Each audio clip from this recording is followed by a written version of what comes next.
Welcome to SD tutorial. আজকে তোমাদের সঙ্গে মডেল অ্যাক্টিভিটি টাস্ক নিয়ে আলোচনা করব।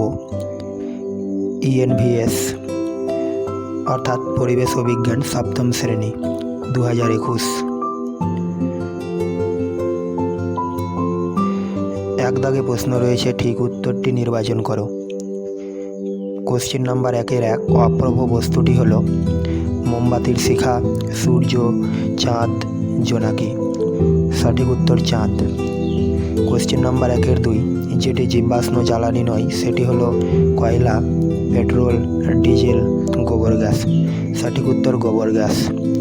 কোশ্চেন নাম্বার 1-3 উদ্ভিদদের মূলের ডগার টুপির মতো অংশের ঠিক উপরের জায়গা যেখানে কোনো রোয়া থাকে না সেটি হলো মূলত্র অঞ্চল, বর্ধনশীল অঞ্চল, স্থায়ী অঞ্চল, মূলরোম অঞ্চল, বর্ধনশীল অঞ্চল।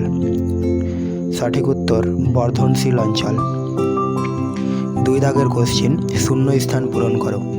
2-1 ইস্ত্রিতে তড়িৎ প্রভাবের ড্যাশ ফলাফলের প্রয়োগ করা হয়। তাপীয় ফলাফল। কোশ্চেন নাম্বার 2-2 আমের আটি ড্যাশ ঢেকে রাখে, বীজকে ঢেকে রাখে। 2-3 ইঁচড় হলো ফলের একটি উদাহরণ। যৌগিক।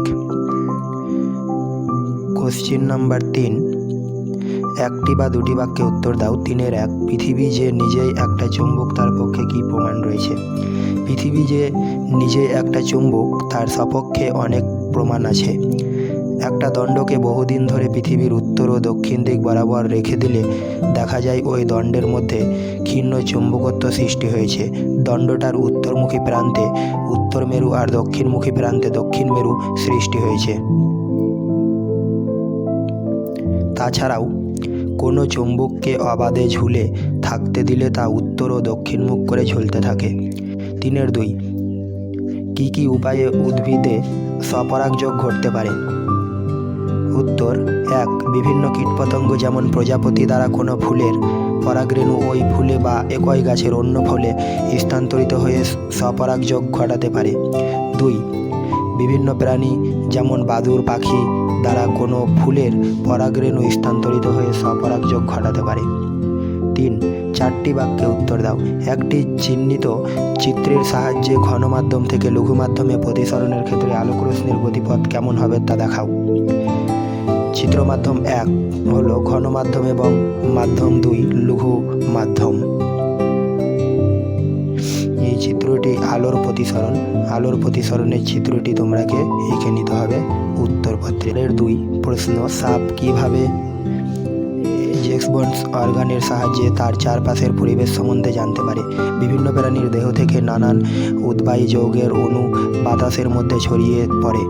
সাপের জিভে যেসব যৌগের অণুরা আটকে যায় তারপর সাপ মুখের মধ্যে জিভটা ঢুকিয়ে নিয়ে উপরের তালুতে ঠেকায়। সেখান থেকে একটি বিশেষ অঙ্গ যাকে জেক্সবনসন অর্গান বলে। সাপ যখন জিভটা সেখানে ঠেকায় তখন সেই গন্ধের অণুগুলো মস্তিষ্কে উদ্দীপনা সৃষ্টি করে। সেই থেকে সাপ চারপাশের পরিবেশ সম্বন্ধে জানতে পারে।